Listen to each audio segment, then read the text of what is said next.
The Second World War gave presence to what many say is the last bunch of great heroes who've ever lived. And with hundreds, if not thousands, passing away regularly now, and without proper documentation, many of these stories will be gone forever. I migrated over to western Iowa and visited two of these heroes. Where were you when World War II broke out, when Hitler invaded in 1939? I was in North Tonawanda, New York, which is a city of about 30,000 between Buffalo and Niagara Falls on the Niagara River. Okay. I'm originally a New Yorker. And at 16, I was working and supporting my family to the best of my ability with some welfare help. But I had a father and a brother in a sanitarium for tuberculosis.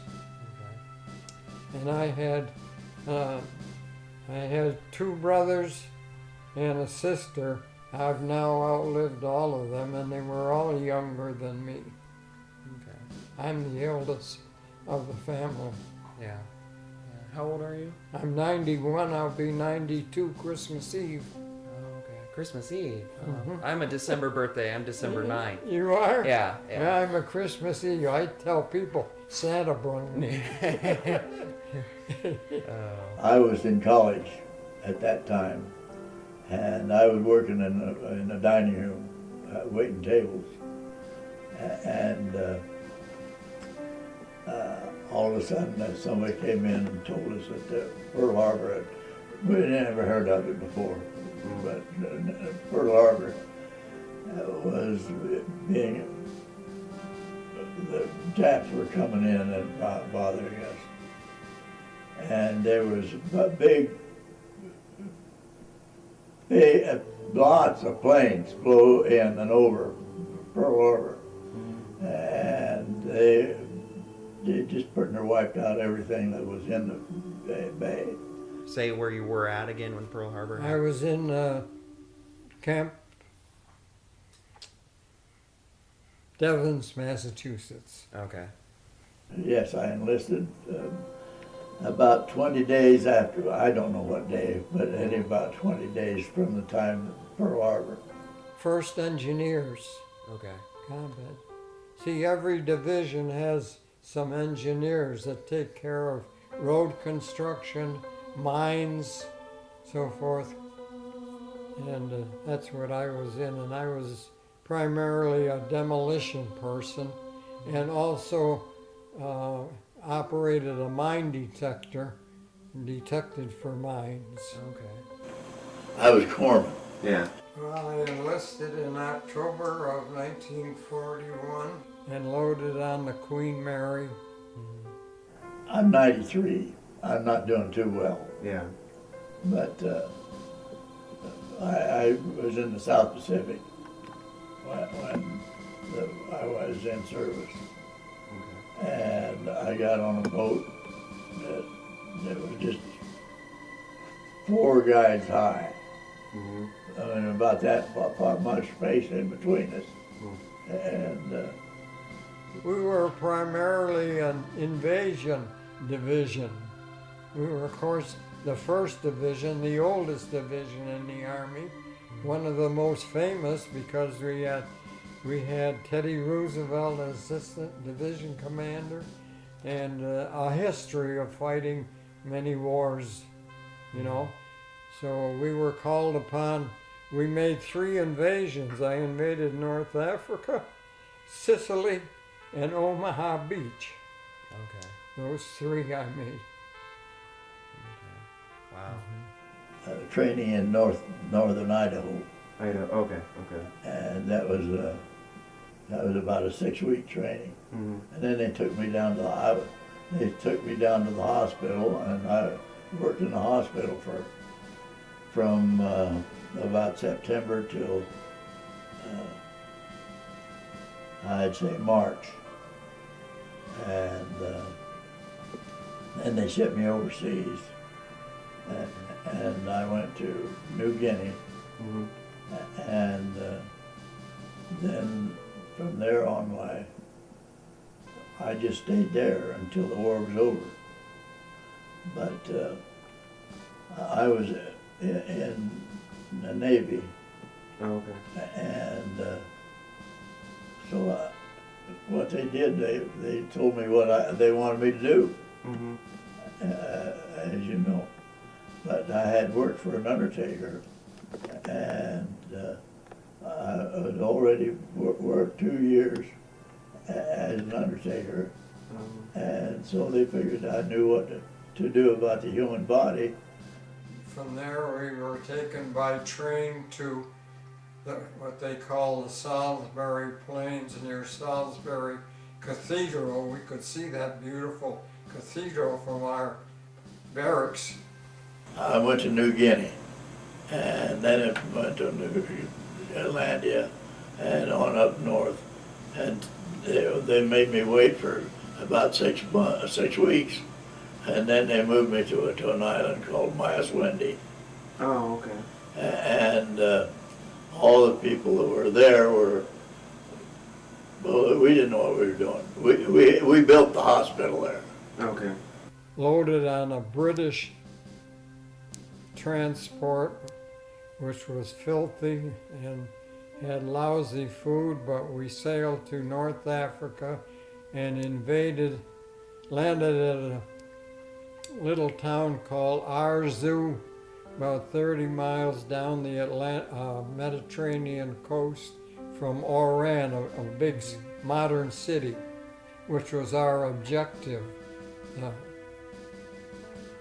We got off, no opposition when I got off the ship, and we started going toward a little town called St. Cloud, which was on the way to Oran.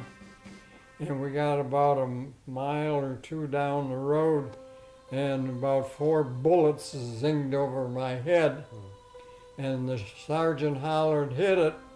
And we all hit the ground quick. My doctor that I was going to work with, he made me read the book. And so I read the book as best I could. And then I went over to my base, and this doctor didn't tell me a dang thing. And so after I looked at the book, and I knew I had to have certain instruments to use to take care of this guy that was going to have a kidney removed. And so I had another all-corpsman stand by, because he was going to do more than I was. I was just going to tell him what we were doing. Yeah. And the sergeant finally said, "Crawl out of here, we're going back." So we crawled back out of that vineyard and went into a large masonry building in Arzu, which had a lot of wine barrels in it. This was all wine country. And we didn't do anything but sit around for a day and a half.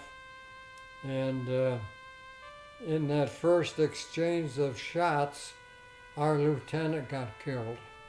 We had a casualty within 2 hours after we landed, but that was the only casualty, our lieutenant, and one of the nicest ones we ever had. I told this doctor that I needed another corpsman backing me up, because, and I needed him to be, I had instruments all over the table, and here I had not even seen a nephrectomy before. That was the removal of a kidney. Oh, okay. And this is how this doctor just said, "This is what's going to happen. You figure out what instruments you need." That's terrible. Now, Yeah. Did you ever operate on those, I know they were the flail tanks, that they had the big rotors? We never had those. Okay. English had them, Okay. and they were effective. But the U.S. Army, to my knowledge, never had them. I never saw one actually work, but I know about them. Yeah. Yeah. Okay. So the doctor came in, and his name was Hauk. And I said, Dr. Hauk, this is the first nephrectomy I've ever worked with, and I'm not going to be able to be sure I've got all the instruments right, but I want you to not throw any instruments on the floor, because he was one of those guys, give him the wrong instrument, he'd throw it on the floor. Yeah. And I just told him that, no, you don't throw any instruments. Oh, he found out that I was boss. Well, anyway. Even on D-Day on Omaha Beach, I was lucky because the way they worked it, we invaded. There were 3 infantry regiments: the 16th, the 18th, and the 26th. B Company Engineers that I was in was attached to the 18th Infantry. We had invaded North Africa. The 26th had led the invasion in Sicily, which was a tough one for a day and a half. And so it became the turn of the 26th to lead the invasion on Omaha Beach. And they landed at 6:30 in the morning. Because we were in reserve, we didn't land till 11:30. So by the time I landed, there was no more rifle fire at me. There was no more mortar fire at us. But the battleship Texas was throwing 5-inch shells into it and kind of keeping it a bit quiet. Every once in a while they'd fire a shot till the infantry went up there and threw hand grenades in the portals and silenced the guys that were in it. I didn't do many operations. Well, I did several, but they were little things. They just take care of people, that's all. And finally the sergeant said, okay, let's go. So we had to go up a hill from the beach. And the engineers that had been there before us had cleared what we call a sidewalk. Usually it was about 4 foot wide, and they would put some white cloth tape down on the ground that you could see at night. And on both sides, and you walk between, because that had been swept for mines, so you were safe. So we went up this sidewalk, up the hill. At the top of the hill there was a ditch with all trees in it, shrubs, and that's where the mortar crews had been located for the Germans. Well, I first started out, I was worked with an undertaker. And then they found that out, and they figured I knew something about the human body. We captured the first German city to fall, a city called Aachen, A-A-C-H-E-N, right across the border from Liège, Belgium. And it was a tough fight because they didn't want to give up, and we had to go house to house to clean out the city. Every so often we'd come across a 4-foot square hole in the ground, about 6 to 8 feet deep, and there'd be 2 Germans in there with rifles.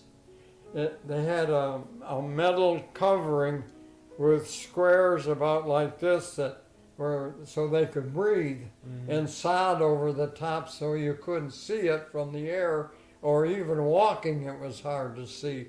But the metal detectors would pick up that metal screen, and all of them gave up. I don't think they ever, none that I saw ever fired a shot. They were scared to death.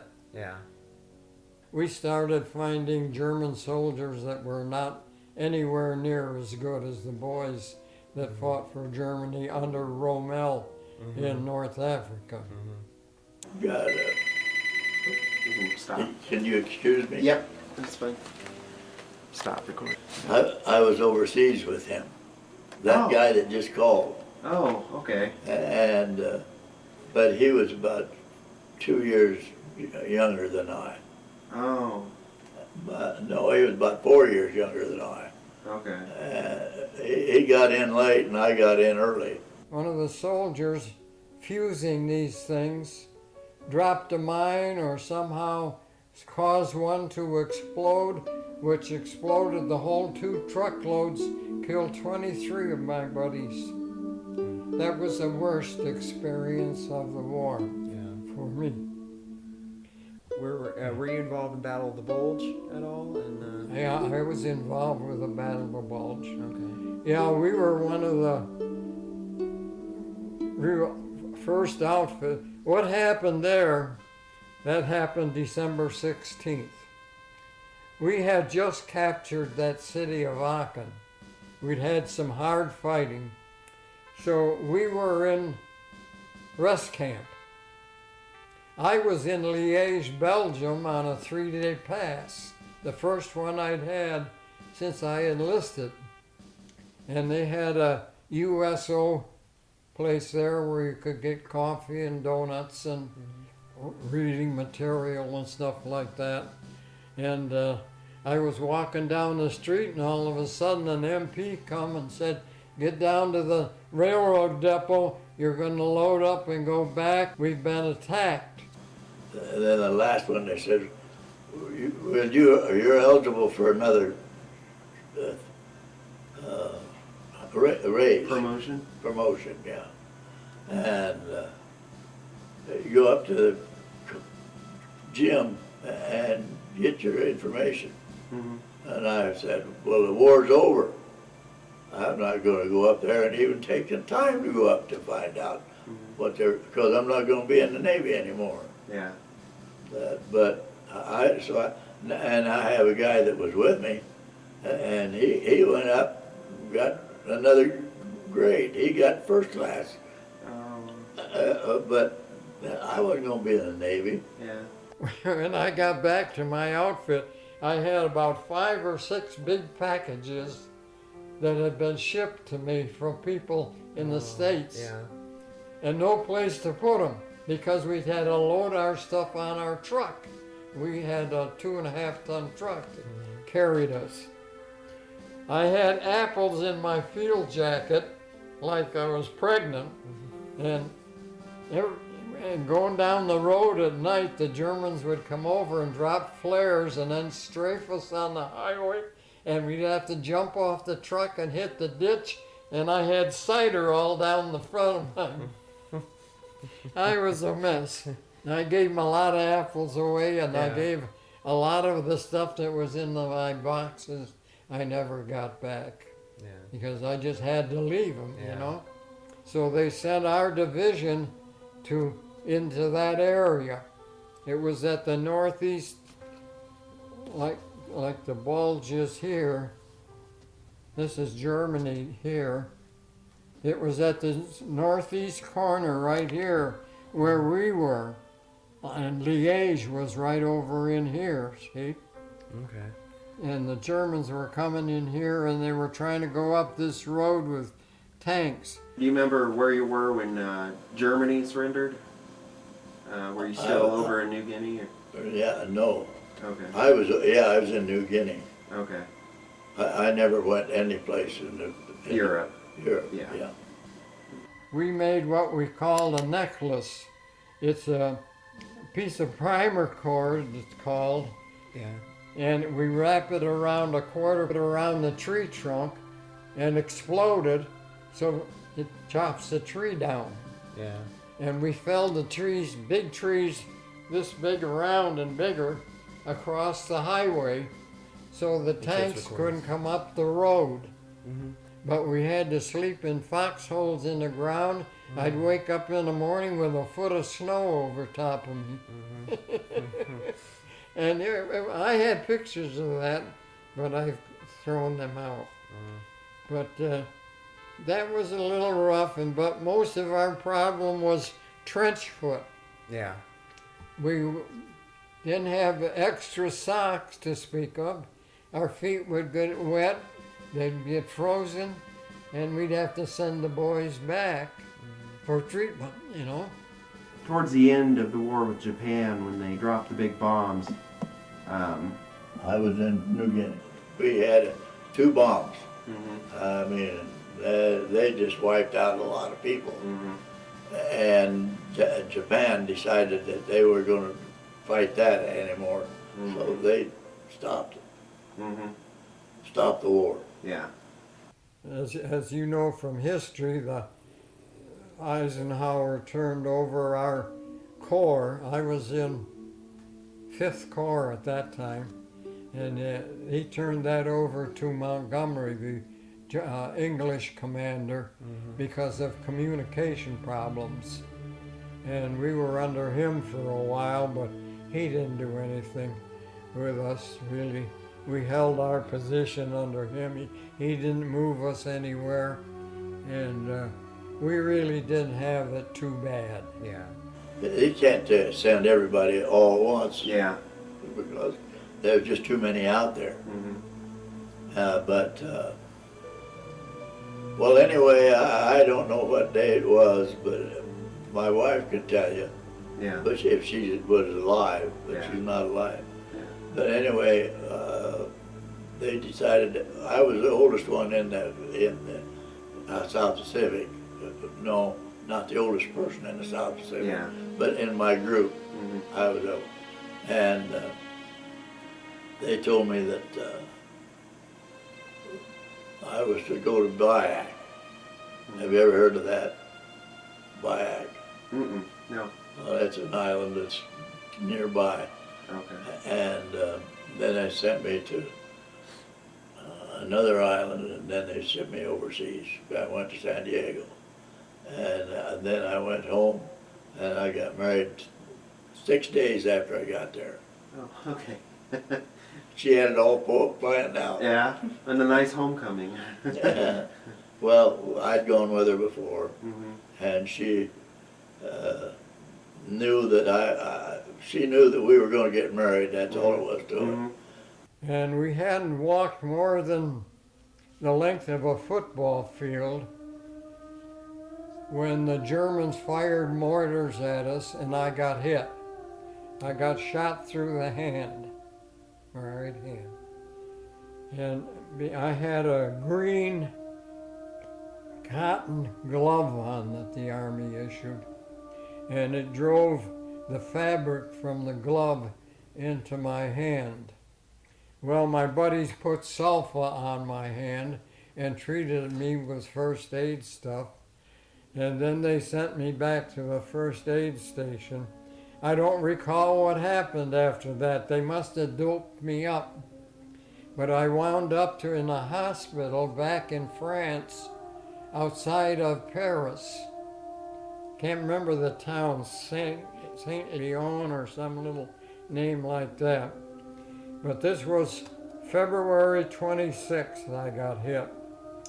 And I was in that hospital rest of February, March, April,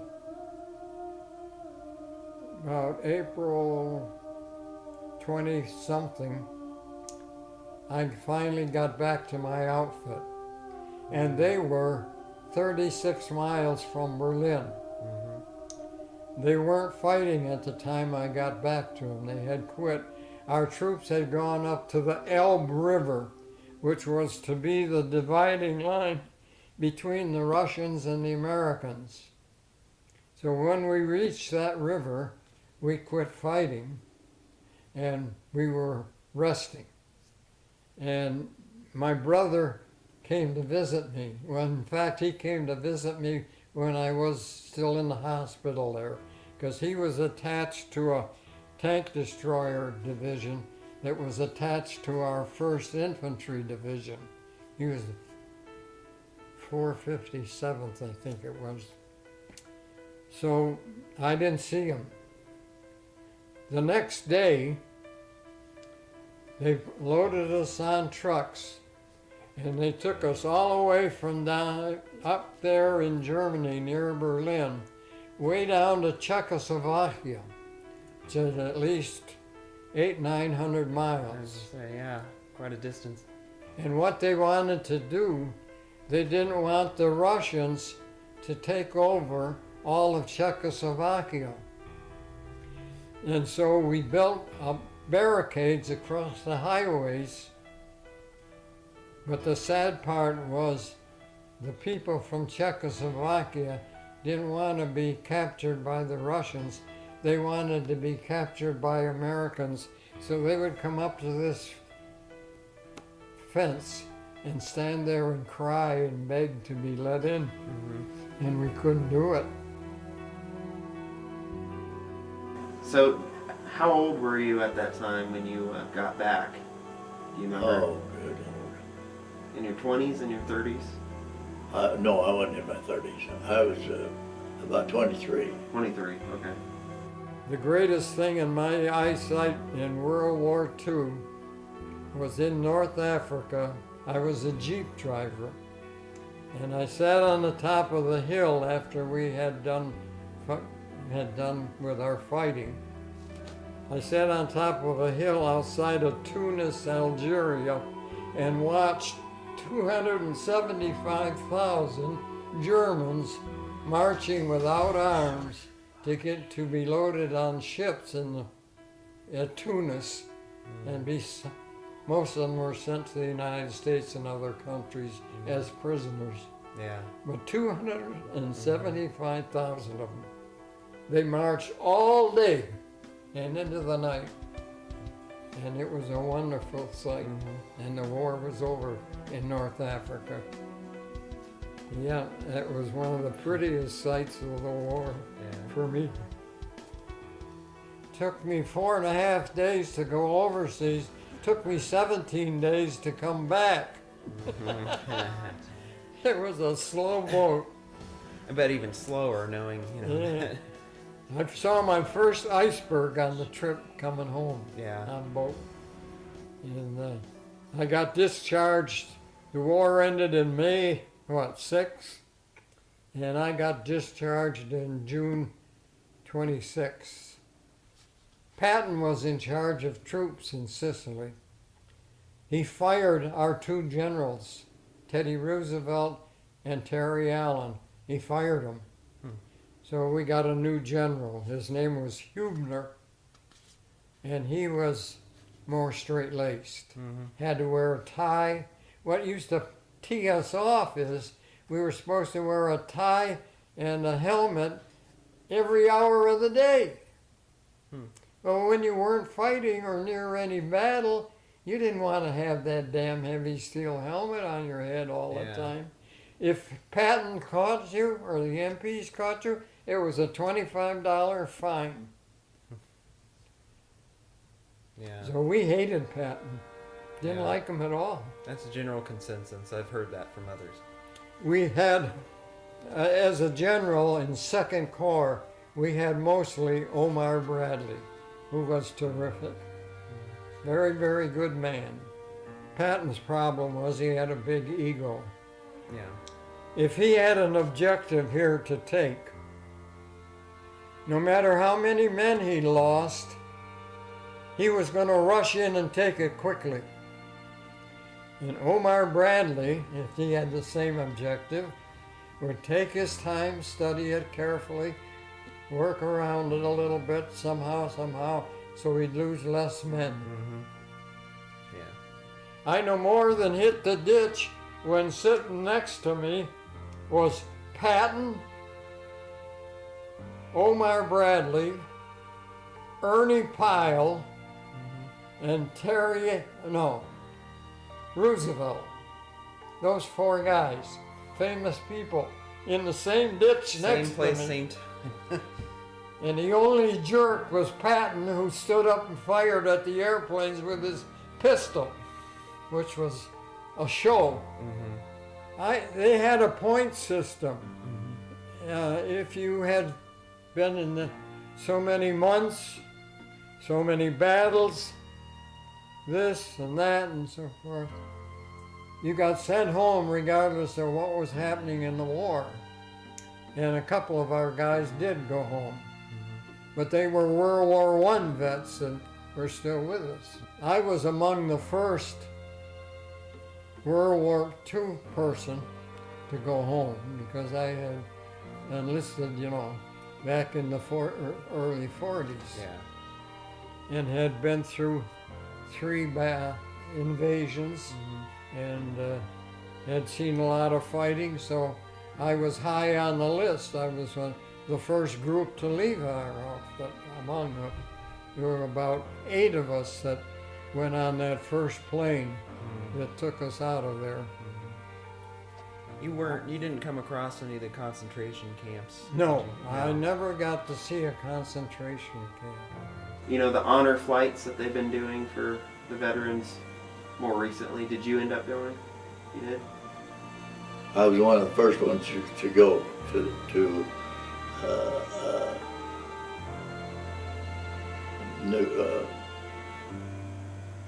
Washington. where do we go? Washington. Washington, yeah. It's 3-4 years ago now. Okay. One of the Earlier ones, yeah. Yeah, one of the early honor flights cost about $75,000 for a flight. But Christ, we had to be checked out by about 4 outfits before we could even get on a plane. Christ, it seemed like the FBI and everybody else Yeah. under the sun was checking us out. Yeah. It took hours, Yeah. things. What'd you think about all that? Were you? Wonderful. Yeah. And then more Yeah. recent history here, with the politics and the government shutdown and all that kind of stuff. One of the more recent, from Iowa too, honor flights that went out there. Did you hear about the boys that just Yeah, I moved saw the that stuff on- aside and they I helped saw it themselves on on it? television. Yeah. Yeah. I was like, well, good for you. Good for them. It was a wonderful trip, a wonderful gesture on this man's part to finance those trips. And Dean, my neighbor, we were both chosen to go on the same flight. Right? Oh yeah. We had both he had to put in a request to go. And so he and I got together and we both put our requests in on the same day. Lo and behold, we got a letter saying we were both scheduled to go on this flight together, so it was nice. I had company all the way. So it expired on Christmas, so I have no driver's license, and I don't want to drive anyhow. I could drive, I guess. I feel I could in a sense, but I'm afraid. I've got low blood sugar sometimes, and I have passed out twice while driving, and I've been fortunate. I haven't hit anything, but I did come about this far from a telephone pole down here by the medical center. So I got scared. Yeah. I don't drive, Yeah. and neither does Dean, so Donna's going to have to take me over there to see him. But again, thank you for your service and thank you for your time. You're welcome. So, I'm glad I didn't help you very much. yeah. No, it's still neat. I love hearing these stories and seeing what had happened from a time frame that I didn't exist yet, and and just there's not, like I said, not very many of you left from that era. No.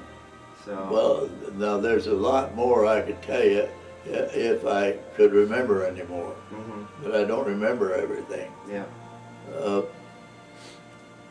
Just all there is to it. You can't remember It everything. is what it is. Yep. Pardon? And a lot of memories with that. Oh, yeah. A lot of pleasant ones, but some unpleasant. Yeah. Both. Yeah.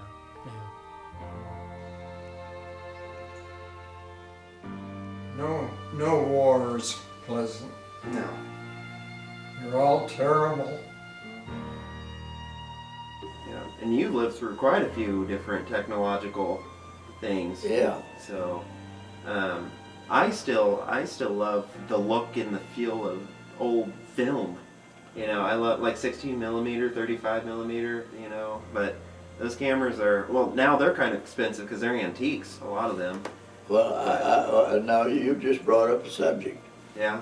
When I was overseas, I took pictures, Oh yeah. and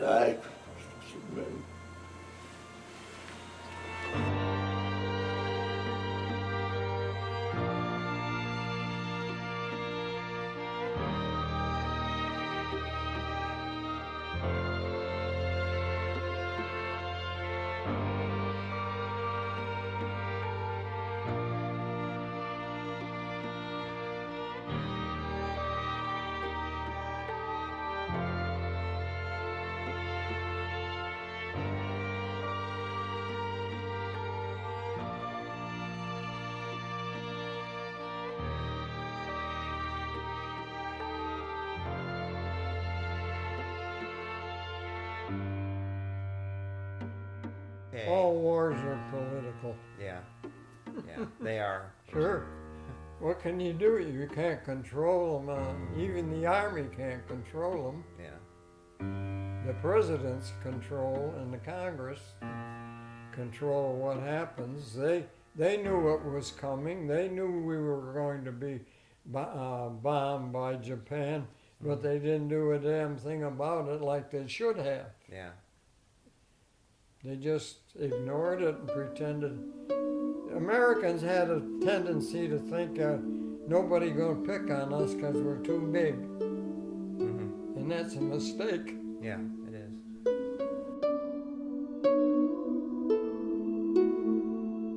I've lost an awful lot of information that I can't tell you. Because I didn't know I was ever going to tell you anything. Yeah. Hard to believe I've been retired since 77. Yeah. Wow. Longer than I worked. Yeah. Yeah, one of the lucky ones. Yeah. Sounds like it. So, well, thank you again. Well, And thanks for your service as well. You're on top of welcome. it. You're welcome. So, Thank you. yeah. I enjoyed talking with you.